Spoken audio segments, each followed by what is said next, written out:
and the Karakoram range of the Pamirs in the north. The state is so geographically located that it depends for its economic growth on an unhindered flow of trade to both India and Pakistan. Kashmiri arts and crafts have found flourishing markets in India for decades. At the same time, the rivers and roads of Kashmir stretch into Pakistan. Prior to 1947, Rawalpindi, which is now in Pakistan, used to be Kashmir's railhead, and Kashmiri traders would use Karachi, also now in Pakistan, as the seaport for overseas trade.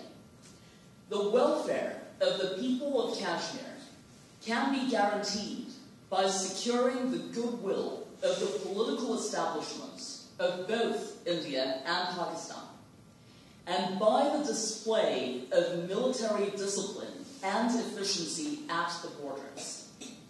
The forte of the armed forces of a country, to the best of my knowledge, is national security, not national interest or foreign policy. The road to Kabul, Afghanistan, from India and Pakistan, runs through Kashmir. Central and southern Kashmir shares borders with India, Pakistan, and China, as you can see on that map. Pakistan-administered northwest Kashmir shares a border with Afghanistan and China. China administers the northeast Aksai Chin and Trans-Karakoram Tract in the northeast. Various territorial disputes persist. Thus, a crucial step to winning the peace in Afghanistan is to ensure the empowerment and stability of Kashmir's culture, economy, and democratic institutions. If the political evolution of a society is nipped in the bud by a belligerent military establishment, state policies always fall short of becoming coherent. The more the military establishment makes incursions into democratic spaces, the more shaky institutions of state remain, and the more fragmented the polity becomes. Once a populace begins to question the validity of the choices it exercises in the electoral process, because processes of electioneering and institutions of democratic governance lack transparency, the socio-political fabric is ripped to pieces. In civilized societies, political dissent is not curbed, and national integrity is not maintained by military interventions. The more military officials get involved in issues of politics, governance, and national interest, the more blurred the line between national interest and hawkish national security becomes. So people must learn to work together across ethnic and ideological divides and insist that everyone be included in democratic decision-making and be given full access to basic social services, by which I mean healthcare, education, housing facilities, clean air, clean water for everyone. It is an egregious mistake, and one that has severe ramifications, to allow the military of a nation-state to bludgeon its democratic processes. Instead of deterring the growth of democracy, the goal should be to empower the populace of both India and Pakistan sufficiently to induce satisfaction with their role within current geopolitical realities, such that a disempowered populace does not succumb to ministrations of destructive political ideologies.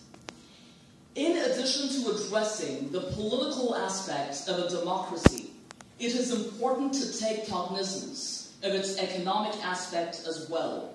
And by the economic aspect of a democracy, I mean guaranteeing basic necessities and amenities to all, increasing purchasing capacity of everyone, and local control of economic decisions. A strong and prosperous India is a guarantee to my state, to the state of Kashmir, that a strong and prosperous Pakistan would strengthen that guarantee. So gloating over the instability in either one of these countries serves no purpose and proves detrimental to peace in our region. The goal should be to find a practical solution to the deadlock that would enable preservation of peace in the Indian subcontinent while maintaining the honor of everyone concerned.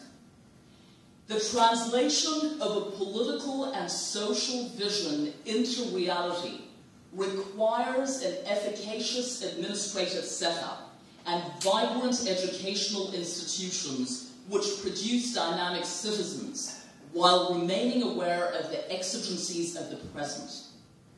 A political movement that pays insufficient attention to the welfare of the people, good governance, and rebuilding democratic institutions ends up leaving irreparable destruction in its wake. An insurgency or militant nationalist movement like the one that erupted in Kashmir in 1989, or like the growth of the Taliban in Pakistan and Afghanistan, and now ISIS in Syria and Iraq, that kind of insurgency or militant movement that lacks such a vision is bound to falter. There are people in my part of the world who consider elections a waste of time and who discourage people from voting. And we see that in this country as well. A lot of people who have no desire to vote because they don't think it will make a difference. They think it'll change nothing. But to those people I say that the electoral process and establishment of a government are not ultimate goals or ends in themselves, but are means to nation building and societal reconstruction.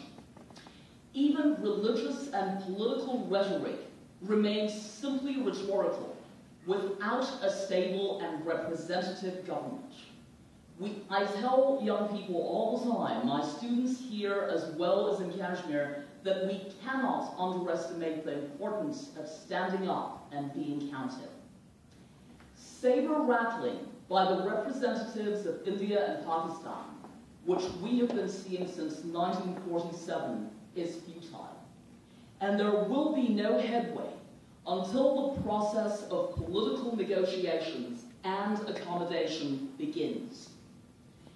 The prevalent uncertainty in South Asia, in the Indian subcontinent, helps in the institutionalization of corruption, and opportunists make hay while the unpredictability remains unresolved. Obviously, an important challenge then and now is the restoration and sustenance of democratic processes in both India and Pakistan.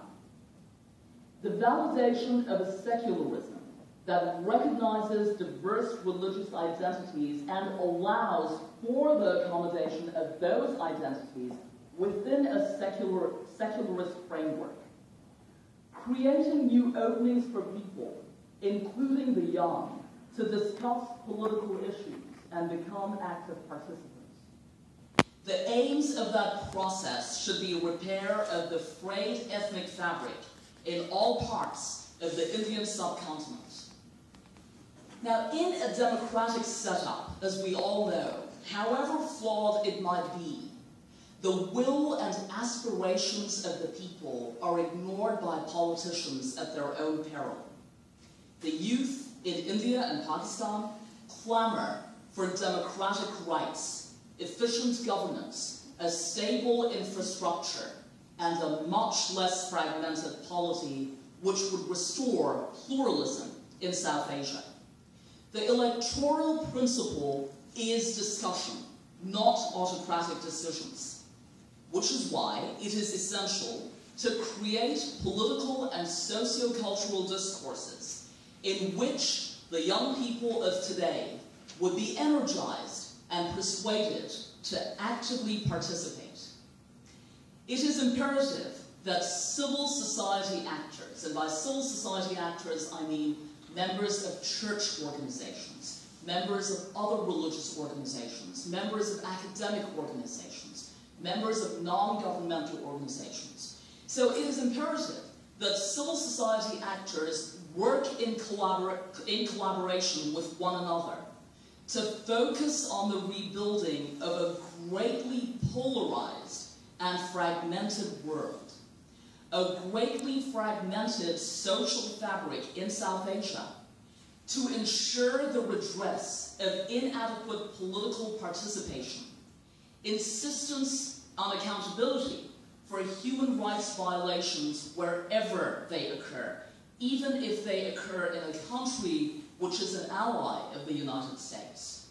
Reconstruction of the infrastructure of the productive capacities of both India and Pakistan, and resumption of basic social services.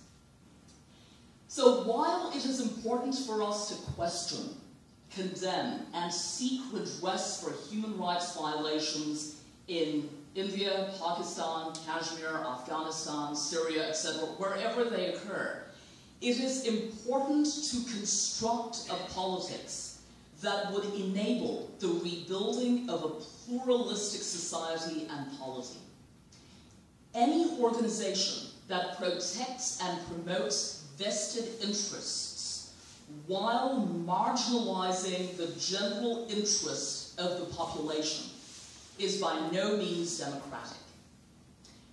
Now, a question that I ask my students and that I will ask you today is, how can we as a people develop the ability to organize and mobilize for social change, which requires the creation of awareness, not just at the individual level, but at the collective level as well?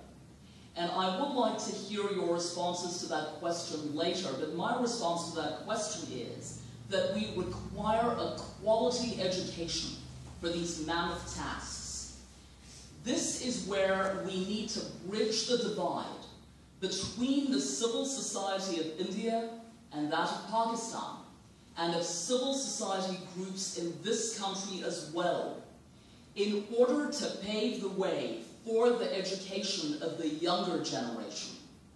Civil society and political institutions are closely interconnected.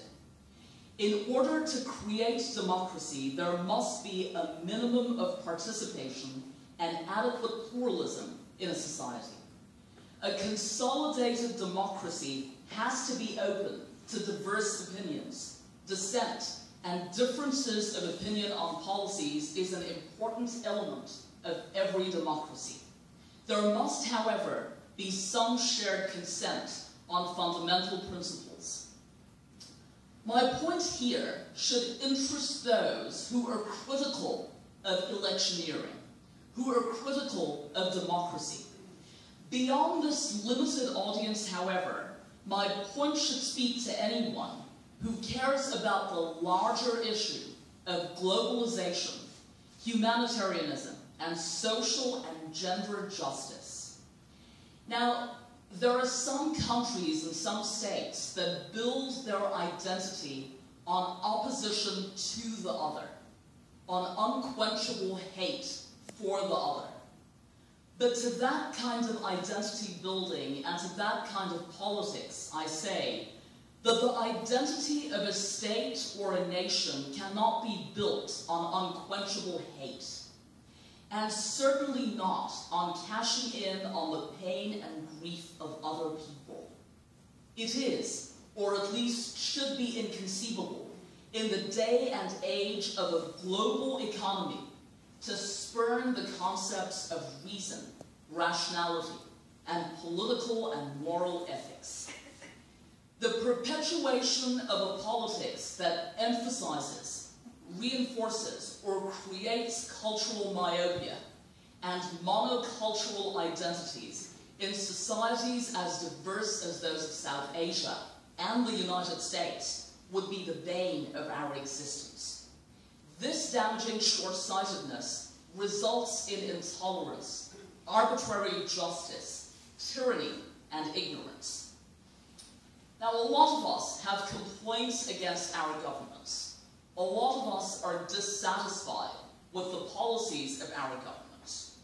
The dissatisfaction with the policies of our governments, and in this case with the governments of India and Pakistan, should not encourage the glorification of reactionary politics.